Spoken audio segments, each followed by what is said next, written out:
உங்கள் பிள்ளைகளை உங்களுக்கு நடுவில் வரவிடாதீர்கள். இப்படி சொல்லல கேட்க ஆச்சரியமா இருக்குல்ல, என்ன இப்படி சொல்றாங்க, எங்க பிள்ளைய தானே உலகமேனு. உங்களுக்கு ஞாபகம் இருக்கா, கல்யாணம் புதுசில் பக்கத்தில் இங்கே நீங்கள் திண்டுக்கல்ல அப்படின்னா கொடைக்கானலுக்கு தான் போயிருப்பீங்க. கொடைக்கானலில் போயிட்டு போட்டோ எடுத்திருப்பீங்களா, யாசிகா கேமராவில் ஃபிலிம் ரோல் போட்டு யாராவது ஒருத்தர் வந்தவன்ட்டால கொடுத்து போட்டோ எடுக்குன்னு சொல்லியிருப்பீங்களா. அந்த போட்டோலாம் போய் பாருங்க, ஆல்பத்தில் வச்சிருப்பீங்க.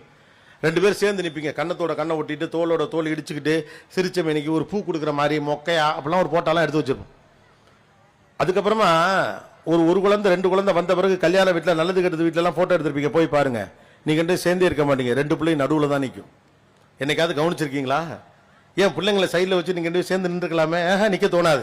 2 பிள்ளைங்க நடுவில் வந்துடும். உங்கள் எல்லாருக்கும் சொல்கிறேன், இந்த பிள்ளை எப்போ வேணாலும் போயிடும். அவன் உயர் படிப்புக்கு வெளியே போய் விடுவான், அவள் கல்யாணமாகி இன்னொரு இடத்துக்கு போயிடுவா, அவள் படிக்கிறதுக்கு அமெரிக்காவுக்கு போயிடுவா, பிடிச்ச விஷயத்தை செய்யறதுக்கு மதுரைக்கு போயிடுவா.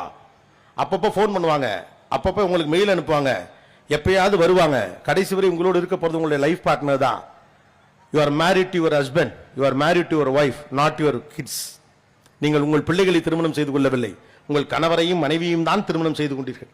எல்லாம் முடிச்சுட்டு இவங்களுக்கு நல்லது கெட்டது பொறுப்பெல்லாம் பார்த்து முடிச்சு இவங்கெல்லாம் ஏற கட்டி அனுப்பி அவங்களுக்கு ஒரு கல்யாணம் பண்ணி அந்த பிள்ளையெல்லாம் போயிட்டு அமெரிக்காவில் செட்டில் ஆகிட்டு அக்கடான்னு திரும்பி பார்த்தா ஒரு கேரக்டர் வழுக்க மண்டையோட உட்காந்துருக்கும். 20 வருஷமா ஒத்தையா வாழ்ந்துருப்பான், பழகிடுவான்.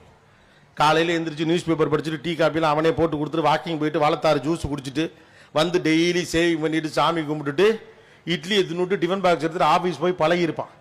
அப்புறமா தோழிகள்கிட்ட எல்லாம் சொல்லுவாங்க, 20 வருஷமா அவர் அப்படியே விட்டுட்டேன், இனிமேலாவது பார்க்கணும். நீங்கள் அதுக்கப்புறம் அவர் பார்க்க முடியாது. நீங்கள் ஒரு காஃபி போட்டு கொடுத்தா கூட அவர் குடிக்க மாட்டாது, எனக்கு செட் ஆகாதுப்பா நானே போட்டுக்கிறேன், நீ சக்கரை கூட போட்டுற அப்படிம்பாரு. பெண்கள் அப்படி தான். அதுக்கப்புறம் திடீர்னு இங்கே கூட்டிகிட்டு வா கொடைக்கானல் போவோம், கடந்த காலத்தை போல அன்பாக பேசி சிரிப்போம், வா கோயிலுக்கு போம்னா இல்லை எனக்கு வேலை இல்லை கோல நோட்டு போடணுன்றாங்க. அவங்க பிள்ளைகள் உங்களோடு வளர்கிறார்கள், உங்களோட வாழ்ந்து கொண்டாலாம் இருக்க மாட்டாங்க. நான் எதுக்கு இதெல்லாம் சொல்றேன்னா, கான்டெம்பரரி வேர்ல்டில் நீங்கள் நிறைய தியாகங்களை செஞ்சுவிட்டு எங்களை வேற அதை செய்ய சொல்றீங்க. அதை செய்யலைன்னா பிள்ளைகள் நன்றி கெட்டவர்களாக இருக்கிறார்கள் அப்படிங்கிறீங்க. நீங்கள் தியாகம் பண்ணீங்கன்னே அவனுக்கு தெரியாது, நீங்கள் தியாகம் பண்ணீங்கன்னே அவனுக்கு தெரியாது. 2 இட்லி திங்க வேண்டிய இடத்துல 3 இட்லி நீங்கள் வாயில் வச்சு குத்துனது அவனை பொறுத்த வரைக்கும் தண்டனை. உங்களை பொறுத்த வரைக்கும் நான் வச்சிருந்த ஒரு இட்லி அவனுக்கு கொடுத்தேன்னு கதை சொல்லியிருக்கேன். If you want to be a good parent, take care of yourself first. When you take care of yourself, automatically that you can easily take care of your kids. நீங்கள் நல்லா சாப்பிட்டு சந்தோஷமா ஆரோக்கியத்தோட உடல் வலி மன வலியெல்லாம் இல்லாமல் மென்டலி பேலன்ஸ்டாக நீங்கள் இருந்தீங்கன்னா இயல்பாகவே நம்மளால பிள்ளைகளை நல்லா வளர்த்த முடியும். இந்த பிள்ளைகள் தோற்று போயிடுவார்கள்ன்ற பயத்திலையும் கவலையிலையும் மற்றவங்களை விட பெரிய ஆளா வரணுங்கிற ஒரு வேகத்திலையும் நம்ம ஓடி ஓடி ஓடி இஎம்ஐக்கு ஓடி அதுக்கு ஓடி இதுக்கு ஓடி நல்லது கிட்டதான் செஞ்சு கேட்கறதுக்கு முன்னால எல்லாத்தையும் வாங்கி கொடுத்து கடம்பட்டு மனதளவுல உடம்புல நொந்து போயிருக்கிறப்ப அதுக்கு ரிசல்ட் அவன் ப்ரொடியூஸ் பண்ணா கடுப்பாயிரும். நமக்கும் பிள்ளைகளுக்கும் இடையில் உறவுதான் ரொம்ப முக்கியம். That's a most important thing. பிள்ளைகள் உங்களிடம் எதிர்பார்ப்பது. அதனால தான் சொன்னேன், ஒரு பிள்ளை தாயையும் தந்தையை நம்புவதை விட யாரையும் இந்த உலகத்தில் அவர்கள் பெரிதாக நம்புவதற்கு வாய்ப்பே கிடையாது. நீங்க காதல் கல்யாணம் பண்ணிருக்கலாம், அரேஞ்ச் மேரேஜ் பண்ணிருக்கலாம்.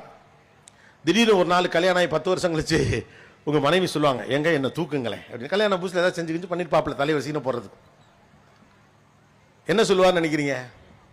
அவர் ஓகேன்னு சொன்னாலும் மனைவி என்ன சொல்லுவாங்க, நீங்க தான் எல்லாரும் வந்தவங்க, பெரிய குடும்பத்திலேருந்து அந்த குடும்பத்தையே உதறி தள்ளிவிட்டு காதல் திருமணம் செய்து கொண்டு நீங்களே உலகம், உடல் பொருள் ஆவி இட்லி எல்லாம் நான் தான் அப்படின்னு வந்தவங்க.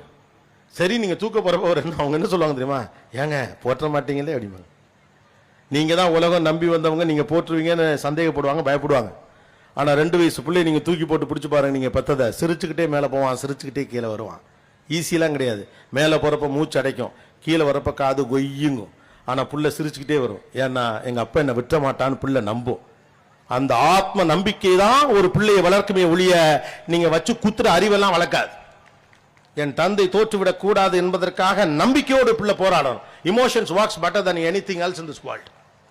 Emotions walks better. அதற்கான வெளியை கொடுங்கள், அது பிள்ளைகளுக்கு தெரியணும். அடுத்த முக்கியமான விஷயம், நீங்கள் கஷ்டப்படுவது பிள்ளைகளுக்கு தெரியட்டும். கஷ்டமே தெரியாம பிள்ளைகளை வளர்க்கணும். வளர்த்து வேண்டா வெறுப்பா பிள்ளையை பற்றி காண்டாமிருகன் பேர் வச்ச கதையை, அது என்ன கஷ்டப்பட்டீங்கன்னே தெரியாம பிள்ளைக்கு என்ன யூஸ் இருக்குது? எனக்கு வந்து சேரக்கூடிய ஒரு பொருள் எப்படி வந்து சேருகிறது ஒரு பிள்ளைக்கு தெரியவில்லை என்றால் அந்த பிள்ளை எப்படி இந்த குடும்பத்துடைய நல்லது கெட்டங்களை புரிந்து கொள்ளும்? அல்லது அடுத்தவனுடைய கஷ்டத்தை எப்படி புரிஞ்சுக்கும்? எல்லாமே எளிதாக கிடைக்கக்கூடிய ஒரு வாழ்க்கை முறை வெளியே இல்லை என்பதை நீங்கள் உணர்ந்து கொள்ளுங்கள். உங்களுக்கெல்லாம் ஞாபகம் இருக்கா, உங்க அப்பா உங்க கையில் ஒரு 10 ரூபா தர்றதுக்கு 4 நாள் இழுப்பார். கையில காசு இருக்கும், 100 ரூபா வச்சிருப்பார். ஆனா 10 ரூபா காசு உங்கள்கிட்ட கொடுக்க மாட்டார். ஏன் அப்படின்னு சொன்னா, 10 ரூபா காசு ஒருத்தனுக்கு வந்து சேர்றது எவ்வளவு கஷ்டம்னு ஒரு பிள்ளைக்கு தெரியும். அவ்வளவு பணம் வச்சிருக்காரு எங்க அப்பா, நான் காசு கொடுக்க மாட்டேங்கிறா. நீங்க எல்லாம் கடைவீதி தெருவில் உட்காந்து மூச்சு முட்டை பேசிக்கிட்டு இருந்தாலும் அப்பா 4 நாள் கழிச்சு அந்த காசு கொடுப்பார். ஆனா இப்பெல்லாம் என்ன நினைக்கிறோம், பிள்ளை கேட்கறதுக்கு முன்னாலே வாங்கி கொடுத்தணும். இதெல்லாம் உங்களுடைய பொருளாதார சுதந்திரம், அன்பல்ல. இதெல்லாம் உங்களுடைய பொருளாதார சுதந்திரம். பிள்ளை கேட்பது ஸ்பாயில் பிராட்ஸ் அப்படின்னு சொல்லுவாங்க. கேட்காம வாங்கி கொடுக்காதீங்க, கேட்டாலும் வாங்கி கொடுக்காதீங்க. ஏன்னா எல்லாம் எளிதில் கிடைத்துக் கொண்டே இருக்கிறது. உங்கள் வளர்ப்பு முறைக்கும் வாழ்க்கை முறைக்கும் தொடர்பு இருக்கணும். பிள்ளை சின்னதா கூட பாதிக்கப்படக்கூடாது, வெளியில பிள்ளை பாதிக்கப்படும். சின்னதா கூட மனசு நோகக்கூடாது, வெளியில பாதிக்கப்படும், நோகடிப்பான், எதிர்த்து பேசுறவெல்லாம் வெளியில இருப்பான். நீங்கள் உங்கள் வீட்டை போலவே இந்த சமூகம் இருக்காது. அப்ப எப்படி இருந்தாலும் அதை கையாளுவதற்கான திறனை பிள்ளைகளுக்கு கொடுப்பதுதான் அறிவிய ஒளிய. மாறாக ஏதோ டெக்னாலஜி எல்லாம் வாங்கி கொடுத்துட்டேன், ஐபேட் வாங்கி கொடுத்துட்டேன், ஸ்மார்ட் போன் வாங்கி கொடுத்துட்டேன், 55 இன்ச்சில் டிவி வாங்கி கொடுத்தேன், இதெல்லாம் உங்க பொருளாதாரம் தந்தது, நீங்க தரல. நீங்கள் உங்கள் பிள்ளைக்கு தர வேண்டியது நம்பிக்கையும் துணிச்சலும் தான். ரோடு எப்படி இருந்தாலும் வண்டி ஓட்ட தெரியணும், பள்ளம் எங்க வந்தாலும் இறங்கி ஏற தெரியணும், மலைனா ஏற தெரியணும், ஏறின பிறகு இறங்க தெரியணும், விழுந்தா எழ தெரியணும், எழுந்தா நிமிர தெரியணும், என்னைக்குனாலும் ஜெயிக்க முடியுங்கிற நம்பிக்கை வேணும். டெக்னாலஜிலாம் வரும் போகும், ஆட்டிடியூட் தான் நிற்கும். கடைசி வரைக்கும் உங்களை காப்பாற்றப்படுறது உங்களுடைய ஆட்டிடியூட் தான். அதை கொடுங்க முதல்ல பிள்ளைங்களுக்கு. Let them come out from their coming zone. உங்களுக்கே பார்த்தா உங்க பிள்ளைகளை பத்தி தெரியும். அவர்கள் காலில் என்ன மாதிரியான கயிறு கட்டப்பட்டிருக்கணும் அந்த பிள்ளைங்க நவந்தா தான் தெரியும். அப்படியே பொத்தனாப்புல கேஜிலே வச்சு பத்திரமா பிள்ளைக்கு எதுவும் ஆயிடக்கூடாது, பிள்ளைக்கு எதுவும் ஆயிடக்கூடாதுன்னு ஒத்த பிள்ளை கருவ மாதிரி என்ன கருவ பிள்ளை கொழுந்து மாதிரி பெத்து வச்சிருக்கிறேன் அப்படின்னு வச்சுதான் கொண்டு ஃப்ரிட்ஜிலே வச்சுக்கோங்க. வச்சு ஒன்னொன்னா கிள்ளி போடுங்க. கடைசியில் 27 வயசுல அதை யாருக்கா கல்யாணம் பண்ணி வைப்பீங்க, அந்த பிள்ளை திட்டு உங்களை தான் திட்டும். என்ன பிள்ளை வளர்த்துருக்கு உங்க அம்மா ஒண்ணுமே தெரியல உங்களுக்கு அப்படின்னு சொல்லிட்டு.